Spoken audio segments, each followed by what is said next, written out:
Voici la Terre, telle qu'elle était il y a 90 millions d'années, lors de la période géologique du Crétacé supérieur. Une époque de réchauffement extrême, où les dinosaures régnaient encore sur la planète. Ils vaquaient à leurs occupations, tout en haut de la chaîne alimentaire, inconscients des changements à l'œuvre. Les continents s'éloignaient les uns des autres, ouvrant d'énormes fissures qui se remplirent pour former des océans. Les algues prospérèrent sous la chaleur extrême, empoisonnant le milieu marin. Elles moururent par milliards et tombèrent au fond des failles. Les sédiments emportés par les rivières recouvrirent les résidus organiques des algues.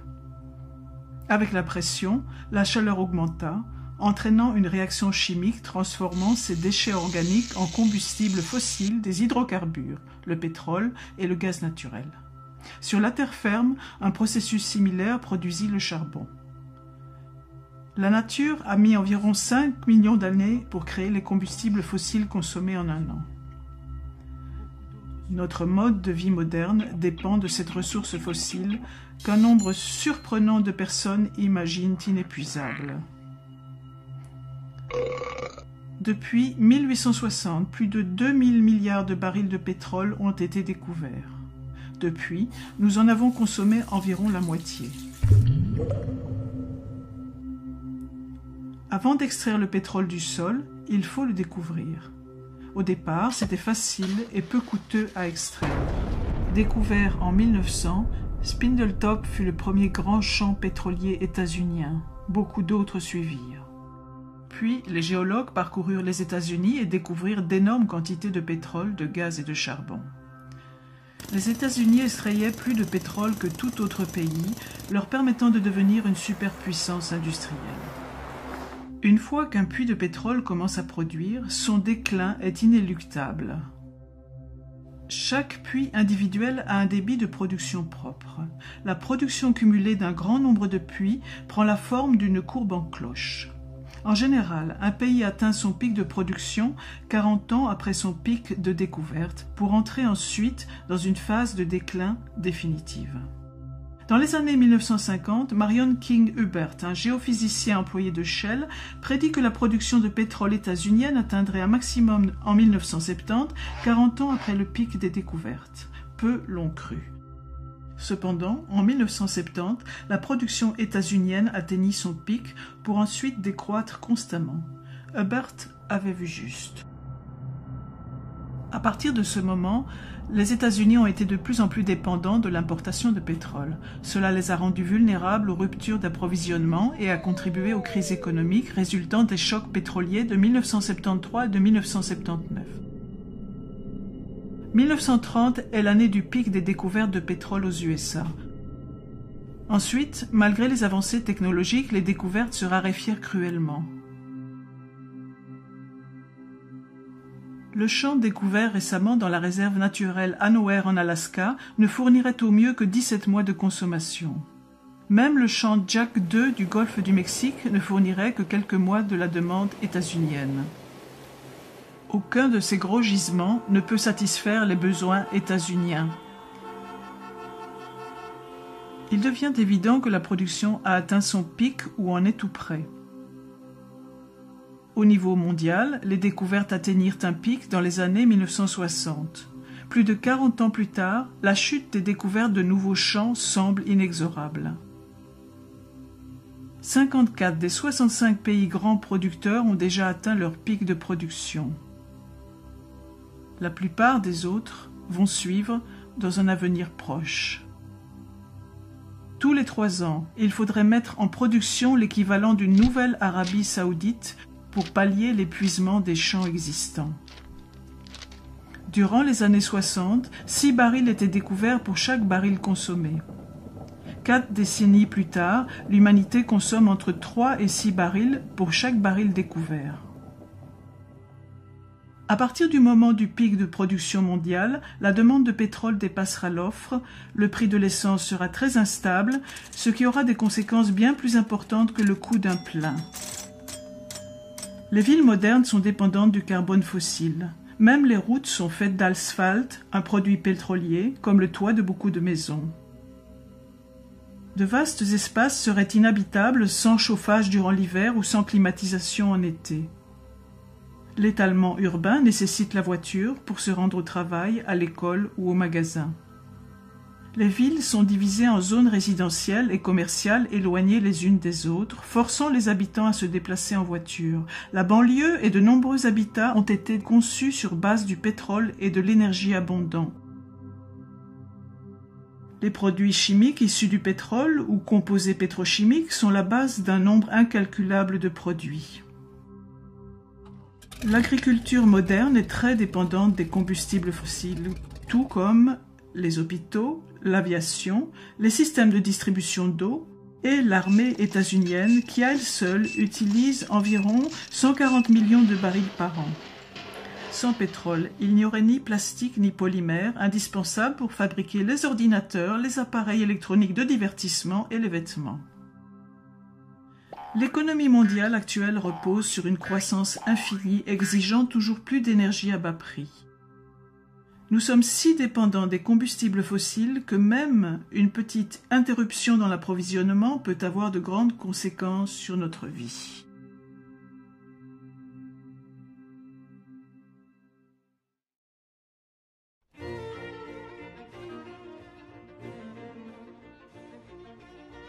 L'énergie est ce qui permet d'effectuer un travail. L'États-Unien moyen dispose de l'équivalent énergétique de 150 esclaves travaillant 24 heures sur 24. Les matières qui contiennent cette énergie sont appelées carburants. Certains carburants contiennent plus d'énergie que d'autres, une propriété appelée la densité d'énergie. Parmi ces carburants, le pétrole est crucial. Le monde consomme 30 milliards de barils par an, soit 4 km3 de pétrole dont le contenu énergétique correspond à ce que généreraient 150 réacteurs nucléaires d'1 gigawatt électrique fonctionnant pendant 50 ans. Le pétrole ne génère que 1,6% de l'électricité états-unienne, mais il fournit 96% de l'énergie de tout le transport. En 2008, les 2/3 du pétrole états-unien étaient importés, principalement du Canada, du Mexique, d'Arabie saoudite, du Venezuela, du Nigeria, d'Irak et d'Angola. Le pétrole a des propriétés uniques. Il a une forte densité d'énergie. Un baril de pétrole contient l'équivalent énergétique d'environ 3 années d'un travail manuel. Il est liquide à température ambiante, facile à transporter et utilisable dans de petits moteurs. Pour obtenir de l'énergie, il faut en dépenser. Le truc, c'est d'en utiliser le moins possible pour en trouver et l'extraire. C'est le taux de retour énergétique ou REEI, ratio d'énergie produite sur l'énergie investie. Le pétrole conventionnel est un bon exemple. Le pétrole de bonne qualité et facile à extraire a été pompé en premier. Les pétroliers utilisaient l'équivalent énergétique d'un baril de pétrole pour en trouver et en extraire 100. Le REEI était de 100. Après avoir pompé le pétrole facile d'accès, on a commencé à prospecter en haute mer et dans des pays lointains, ce qui requiert une dépense d'énergie plus importante. Souvent, le brut découvert aujourd'hui est lourd et sulfureux et est coûteux à raffiner. Aujourd'hui, le REEI du brut n'est que de 10. Utiliser une quantité donnée d'énergie pour obtenir un combustible qui en compte moins est sans intérêt. On peut convertir une source d'énergie en une autre. En procédant ainsi, on perd une part de l'énergie contenue dans le combustible initial. par exemple les pétroles non conventionnels, les sables bitumineux et le pétrole de schiste. On trouve principalement les sables bitumineux au Canada. Les 2/3 des schistes du monde sont aux USA. Ces deux carburants peuvent être transformés en pétrole de synthèse. Toutefois, ce procédé requiert beaucoup de chaleur et d'eau douce, réduisant leur REEI, qui varie de 5 à aussi peu que 1,5. Le pétrole de schiste est un carburant très pauvre qui, à poids égal, contient environ 1/3 de l'énergie des céréales d'un petit déjeuner. Le charbon est abondant et génère presque la moitié de l'électricité de la planète. Nous brûlons 8 km3 de charbon par an. Toutefois, la production mondiale pourrait atteindre un pic avant 2040. Dire que les États-Unis disposent de siècles de charbon est fallacieux, car c'est ignorer la hausse de la demande et la baisse de qualité. L'essentiel de l'anthracite, le meilleur des charbons, a disparu. Reste le charbon de moins de qualité, moins dense énergétiquement. Il n'y a plus de charbon en surface, d'où une production difficile, les mineurs devant creuser plus profond et dans des endroits moins accessibles. Ils détruisent aussi le sommet des montagnes pour atteindre le charbon, provoquant un désastre environnemental. On trouve souvent du gaz naturel près du pétrole et du charbon.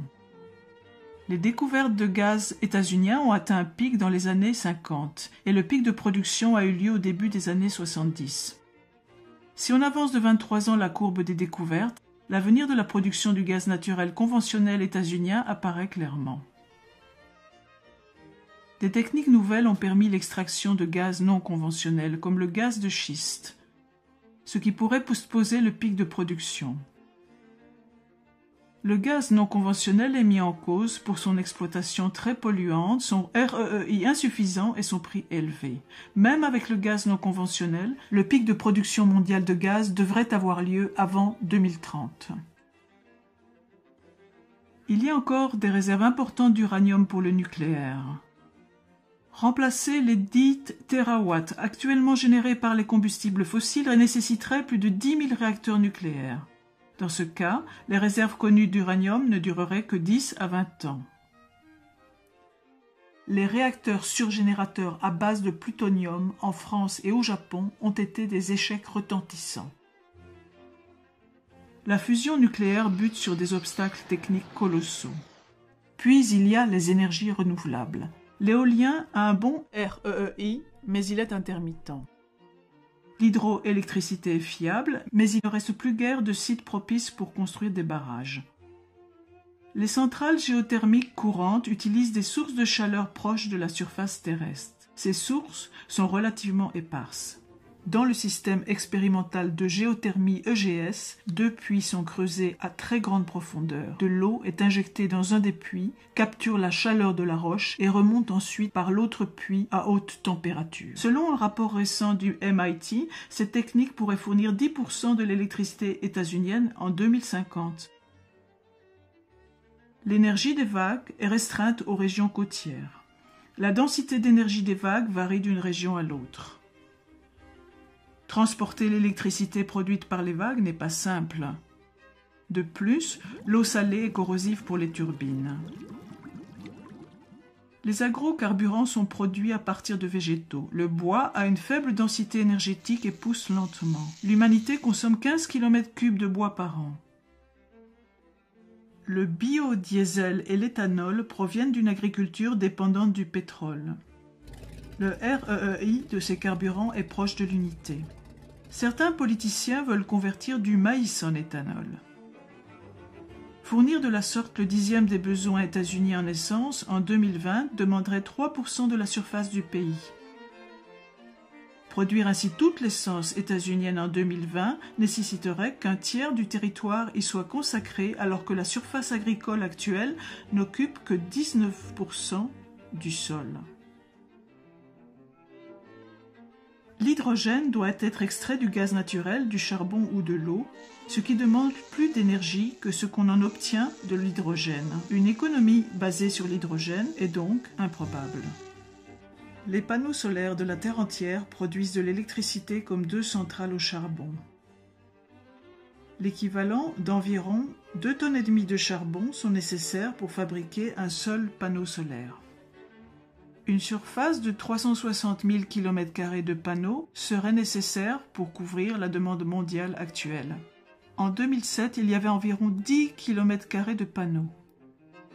Les centrales solaires thermiques ont un grand potentiel, quoique actuellement il y en ait peu en service. Elles ne conviennent qu'aux régions ensoleillées et nécessitent que de grandes quantités d'électricité soient transportées sur de longues distances. Toutes ces alternatives au pétrole dépendent de machines marchandes au pétrole ou requièrent des matériaux à base de pétrole, comme les plastiques. À propos d'extraordinaires nouveaux carburants ou inventions, posez-vous ces questions.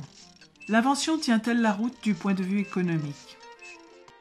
Quelle est la densité énergétique du carburant? Est-il facile à stocker et distribuer? La source est-elle intermittente ou non? Est-ce utilisable à grande échelle? La mise en œuvre technique pose-t-elle des difficultés? Quel est le REEI? Quels sont les impacts environnementaux? Ne vous laissez pas impressionner par les chiffres. Par exemple, 1 milliard de barils de pétrole ne vont fournir la demande mondiale que durant 12 jours. Remplacer les combustibles fossiles serait un défi monumental.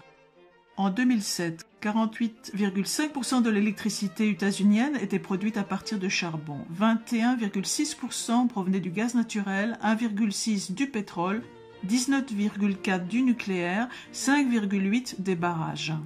Les autres énergies renouvelables ne représentaient que 2,5%.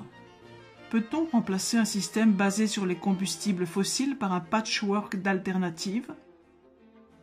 Des avancées techniques majeures sont nécessaires, de même que la volonté politique et la coopération, des investissements massifs, un consensus international, une réaffectation des 34 000 milliards de l'économie mondiale, dont les transports, les industries manufacturières et l'agriculture, ainsi que des fonctionnaires compétents pour gérer la transition. Si ces conditions sont réunies, peut-on conserver notre mode de vie actuel?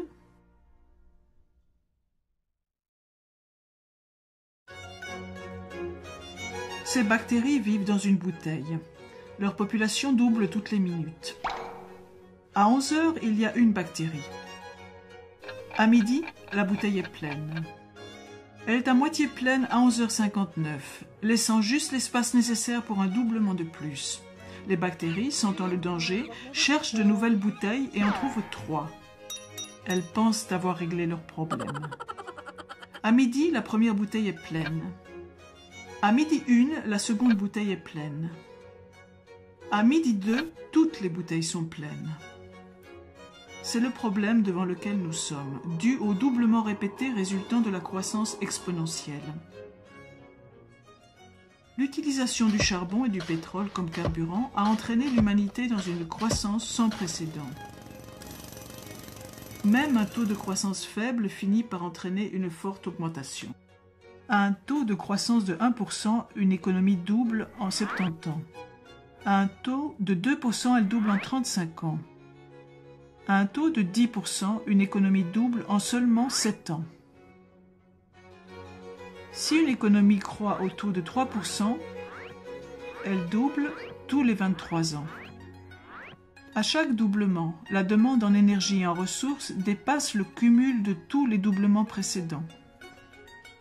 Le système financier est construit sur l'hypothèse de la croissance, ce qui requiert toujours plus d'énergie pour la soutenir. Les banques prêtent l'argent qu'elles n'ont pas et ce faisant, elles le créent. Les emprunteurs utilisent cet argent d'endettement nouvellement créé pour faire croître leurs entreprises et rembourser la dette avec un intérêt, ce qui requiert encore plus de croissance. En raison de ce mode de création de monnaie, l'essentiel de l'argent en circulation correspond à une dette avec des intérêts à la clé. Sans l'apport continuel de nouvelles générations d'emprunteurs pour produire de la croissance et donc payer ses dettes, l'économie mondiale s'effondrerait. Comme une chaîne de Ponzi, le système doit croître ou mourir. En partie à cause de ce principe de la dette, les effets de la croissance économique ont été spectaculaires sur le PIB, les barrages sur les cours d'eau, la consommation d'engrais, la population urbaine, la consommation de papier, le nombre de véhicules motorisés, les communications et le tourisme. La population mondiale a atteint les 7 milliards et devrait dépasser les 9 milliards en 2050. Sur une planète plane et infinie, ce ne serait pas un problème. Cependant, la Terre étant ronde et finie, nous devrons faire face aux limites de la croissance. La croissance a entraîné une surconcentration en oxyde nitreux et en méthane dans l'atmosphère, la destruction de la couche d'ozone, l'augmentation du nombre des fortes inondations, la destruction des écosystèmes marins, y compris par l'excès d'azote présent dans les eaux de ruissellement, la déforestation, une augmentation de la surface terrestre occupée par l'humanité et l'extinction de nombreuses espèces. Mettons un unique grain de riz sur la première case d'un échiquier. Doublons ce nombre et plaçons 2 grains sur la seconde case. Doublons encore et mettons 4 sur la troisième. Doublons à nouveau et mettons 8 sur la quatrième. Continuant ainsi de déposer sur chaque case le double de grains de la case précédente, le nombre de grains à mettre sur la dernière case est astronomique. 9 trillions, 223 billiards, 372 billions, 36 milliards, 854 millions, 776 000 grains de riz. Plus de grains que l'espèce humaine en a produit au cours des 10 000 dernières années. Les économies modernes, comme les grains de riz sur l'échiquier, doublent toutes les quelques décennies. Sur quelle case de l'échiquier sommes-nous ? En plus de l'énergie, notre civilisation exige de nombreuses ressources essentielles. De l'eau douce, de l'humus, de la nourriture, des forêts et de nombreux minéraux et métaux. La croissance est limitée par la ressource essentielle la moins disponible. Un tonneau est un assemblage de douelles et comme l'eau remplissant un tonneau, la croissance ne peut dépasser la douelle la plus courte, c'est-à-dire la ressource essentielle la plus limitée. L'espèce humaine accapare actuellement 40% de la production de la photosynthèse terrestre. Même si nous pouvions en utiliser 80%, il nous serait impossible d'en utiliser 160%.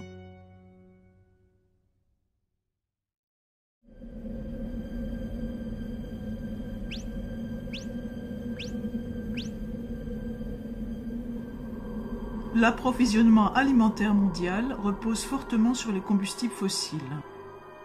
Avant la Première Guerre mondiale, toute l'agriculture était biologique. Suite à l'invention d'engrais et de pesticides dérivés du pétrole, la production agricole à l'hectare a fortement augmenté, entraînant une augmentation de la population. L'utilisation d'engrais artificiels a nourri bien plus de personnes que ce qui aurait été possible avec l'agriculture biologique seule. Les combustibles fossiles sont nécessaires pour l'équipement des fermes, le transport, la réfrigération, l'emballage en plastique et la cuisson. L'agriculture moderne utilise la terre pour transformer des combustibles fossiles en nourriture et la nourriture en population. Environ 7 calories de combustibles fossiles sont utilisées pour produire 1 calorie alimentaire. Aux États-Unis, la nourriture parcourt environ 2500 km de la ferme au consommateur. En plus de la déplétion des carburants fossiles, d'autres menaces pèsent sur le système actuel de production alimentaire. Une énergie peu coûteuse, de meilleures techniques et les subventions ont entraîné une importante surpêche. Les prélèvements mondiaux de poissons ont atteint un pic à la fin des années 1980, forçant les pêcheurs à pêcher en eau profonde. L'excès d'azote des engrais fabriqués à partir de combustibles fossiles a empoisonné rivières et mers, créant ainsi d'énormes zones mortes. À ce rythme, toutes les populations de poissons devraient s'effondrer d'ici 2048. Villes et industries sont la source de pluies acides qui vident le sol de ses nutriments essentiels tels que le potassium, le calcium et le magnésium. Une autre menace est le manque d'eau. Beaucoup de fermes pompent l'eau des aquifères souterrains pour l'irrigation. Un aquifère a besoin de milliers d'années pour se remplir, mais peut être asséché en quelques décennies, tout comme les puits de pétrole. Aux États-Unis, l'aquifère géant d'Ogallala a atteint un niveau si bas que de nombreux agriculteurs ont dû revenir à une agriculture sèche, moins productive. De plus, l'irrigation et l'utilisation d'engrais peuvent entraîner la salinisation, l'accumulation de sel dans le sol. C'est une cause majeure de la désertification. Une autre menace est la perte d'humus. Il y a 200 ans, il y avait 1,8 m d'humus sur les prairies états-uniennes. Aujourd'hui, en raison du labourage et de pratiques inappropriées, environ la moitié de l'humus a disparu. L'irrigation favorise le développement de la rouille noire. Ce champignon pourrait détruire 80% des récoltes de céréales du monde. Selon Norman Borlaug, le père de la Révolution verte, la rouille noire a un immense potentiel de destruction sociale. L'utilisation d'agrocarburants signifie que moins de terres seront disponibles pour l'agriculture nourricière. Toute surface a une capacité de charge limitée. C'est le nombre d'animaux et d'êtres humains qui peuvent y vivre indéfiniment. Si une espèce dépasse la capacité de charge de cette surface, son nombre d'individus diminuera jusqu'à revenir sous les limites naturelles. L'espèce humaine a écarté cet obstacle en exploitant de nouvelles terres et en augmentant la production à l'hectare, principalement grâce au pétrole. Poursuivre la croissance nécessite plus de ressources que ce que la Terre peut fournir, mais aucune nouvelle planète n'est disponible. En plus de tous ces défis, d'ici 2050, la production alimentaire doit doubler pour nourrir une population mondiale croissante. 1 milliard de personnes sont déjà sous-alimentées. À l'avenir, avec une production de pétrole et de gaz naturel en déclin, nourrir 9 milliards de personnes sera une gageure.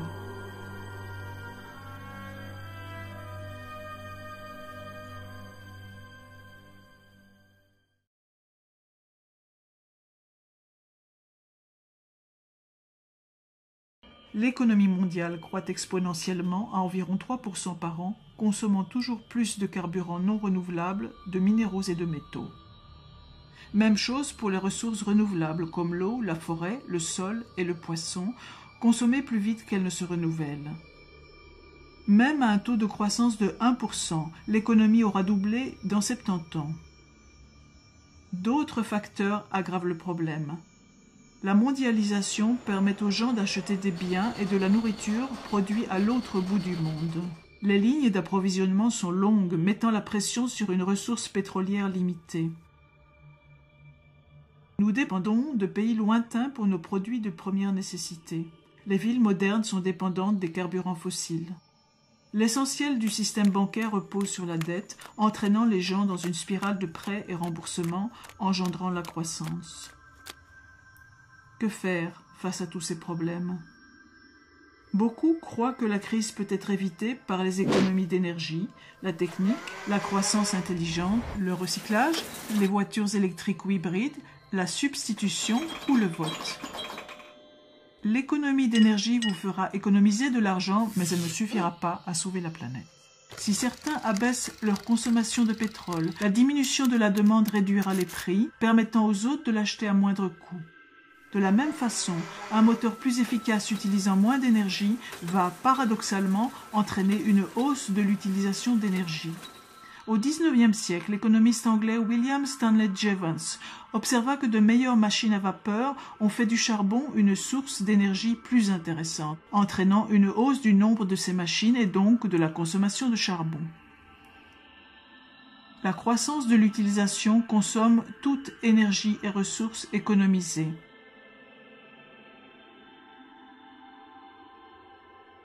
Beaucoup croient que les scientifiques vont résoudre ces problèmes via de nouvelles techniques. Toutefois, la technique n'est pas de l'énergie. La technique peut transformer de l'énergie en travail, mais ne peut pas la remplacer. Elle aussi consomme des ressources. Par exemple, fabriquer un ordinateur nécessite le 10e de l'énergie requise pour fabriquer une voiture. Les technologies de pointe peuvent aggraver la situation, car beaucoup nécessitent des métaux rares, dont on voit aussi la fin du stock. Par exemple, 97% des terres rares de la planète sont extraites en Chine, la plupart d'une seule mine de Mongolie intérieure. Ces métaux sont utilisés dans les pots catalytiques, les moteurs d'avion, les aimants performants et les disques durs, les batteries pour voitures hybrides, les lasers, les générateurs de rayons X portables à protection des rayonnements nucléaires, les disques compacts, les moteurs de véhicules hybrides, les lampes à basse énergie, les fibres optiques et les écrans plats. La Chine envisage de restreindre l'exportation de ces minéraux en raison de la hausse de la demande. Le soi-disant développement durable est une illusion car il fait aussi appel, de façon toujours croissante, aux métaux et minéraux non renouvelables, y compris aux terres rares. Le recyclage ne réglera pas le problème car il demande de l'énergie et le processus n'est pas efficace à 100%. On ne peut récupérer qu'une fraction des matières recyclées. Une grande partie est perdue à jamais comme déchet. Les voitures électriques nécessitent de l'électricité. Comme la plus grande part de l'électricité est générée à partir de combustibles fossiles, ce n'est pas une solution. En plus, la fabrication de toute voiture consomme du pétrole. Chaque pneu nécessite à peu près 25 litres de pétrole. En 2010, il y avait environ 800 millions de voitures dans le monde. Au rythme actuel de croissance, ce chiffre devrait atteindre 2 milliards en 2025. Il est peu probable que la planète puisse supporter autant de véhicules, quelle que soit leur source d'énergie.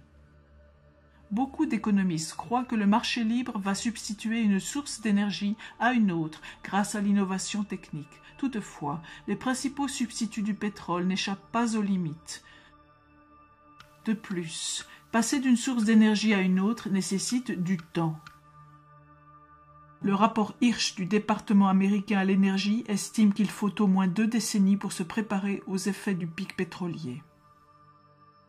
Les problèmes du manque d'énergie, de l'épuisement des ressources, de la perte de l'humus et de la pollution sont tous des symptômes d'un unique problème plus fondamental, la croissance.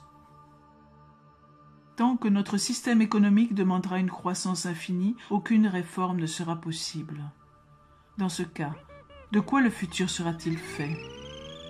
Les optimistes croient que la croissance durera indéfiniment, sans limite. Les pessimistes pensent que nous allons vers un nouvel âge de pierre ou vers l'extinction. La vérité est peut-être entre ces deux extrêmes. Il est possible que notre société retourne à un état plus simple, dans lequel la consommation énergétique serait bien moindre.